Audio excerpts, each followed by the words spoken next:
Mr. Thomas Frey. He is the futurist.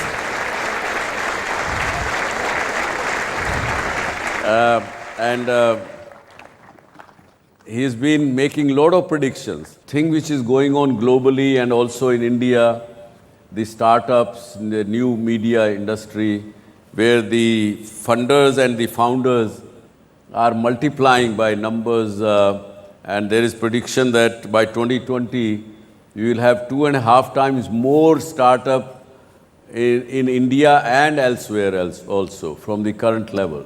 Would you think that is the industry which is going to give a lot of jobs? Yeah. There's some studies done in the United States that say that most of the job creation happens in the first 5 years of startup businesses. So after businesses turn into big industries, they'll maintain their level of employment, but there's not going to be a lot of hiring there. Most of the hiring is going to happen in the early stage startups. So that's where all the activity is going to happen. That's where people are going to become very wealthy, very influential. You have predicted one that by 2030, that over 20% of the all new construction will be printed buildings. What does that mean? So there's a part of the 3D printing world called contour crafting. And so they developed these machines that, if you're familiar with what a concrete pumper is, it actually pumps a flow of concrete. Well, it's put into place, and you can actually print an entire building with that. That replaces all of the labor, all of the manpower that's necessary. And once we get good at doing this, the next generations will be not only printing the structure, it will also be printing wiring in the walls and plumbing in the walls and cabinets in the kitchen and the toilets in the bathrooms. So you mean to say that today we print the building house through concrete, pouring concrete and everything. Yeah. You think you will have a different method of printing which will make the house in one day? Yeah, so we'll be able to print in multiple materials. So you can print the doors going into the house, you'll be able to print the windows in the wall, you'll be able to print the wiring, the heating ducts, and so that you can heat and cool the house. All of that can get incorporated into the design of this structure. With all of this automation, it gives us additional capabilities. We automate a lot of jobs out of existence, but it gives us the ability to do much more. So let me just go through these quickly here. With automation, every exponential decrease in effort creates an equal and opposite exponential increase in capabilities. I'll give you a quick example here.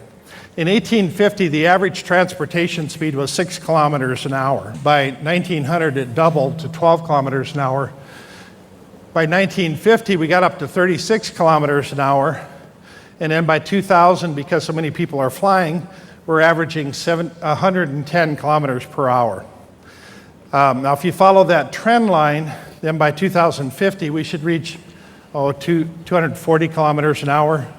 And so you mean to say that the vehicle will will be driven at 337 kilometers per hour in 2050? Yeah. Maybe not downtown Mumbai. Yeah, okay.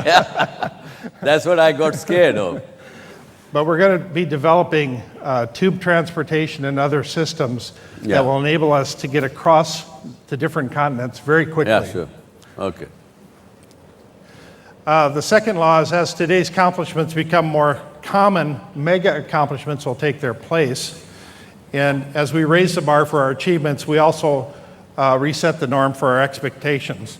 So as things become easier to do, we'll just do more of it, and we'll just expect more. And that's what creates more jobs. We need to set our sights much higher. Now, technology like this is also going to create lots of new jobs.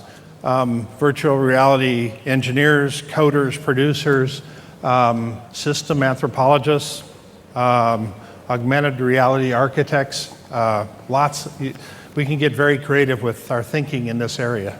Thank you very much, Tom, for coming to our show. All right. Thank you very much. Thank you. Now, we'll continue. This is another great motivator is there amongst us. I have Jason with me. He is a disruptor. He created disruption in the production industry, movie industry.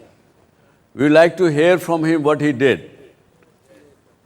But before that, Jason, we call you. We have few people in our country, some of the success stories.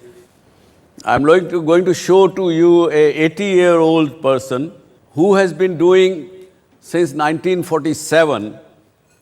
The people, those who get lost in a large gathering, in the Kumbh Melas and things like that. So he has united more than 1 million people from their near and dear. Just look at it.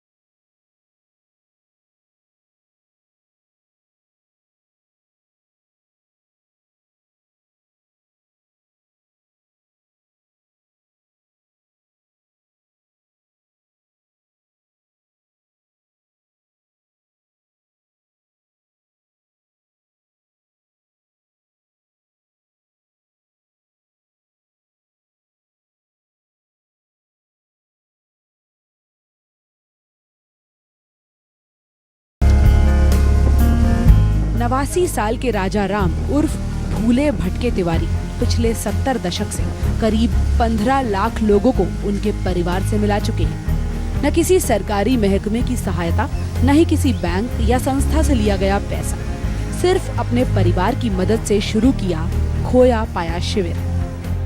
ये तब उस समय कोई व्यवस्था नहीं मिली थी। Government थी तो झुग्गी झोपड़ी लगा के रहते थे, न बिजली था, न पानी था, न रोड था, न कुछ नहीं था उस समय। तो जो बुढ़िया निकलती थी कुरिया से, अपने कुरिया नहीं भूजती थी, लाइट नहीं था तो रोने लगती थी। तो 9 आदमी हम लोग इलाहाबाद के मिल करके ये संकल्प किया कि भाई चलो उनकी सेवा किया जाए। चाहे उम्र अब साथ न दे रही हो, लेकिन राजा राम के हौसले अब भी बुलंद हैं। और अपने पिता का यही जज्बा देखकर उनके सबसे छोटे बेटे उमेश तिवारी भी इसी काम से जुड़ चुके हैं। 1946 में शुरू किए गए खोया पाया शिविर को अब यही चलाते हैं। लगता है कि एक इंसान होके इंसान के काम आना, लगता है परमात्मा ने कितनी बड़ी हमें जिम्मेदारी दी।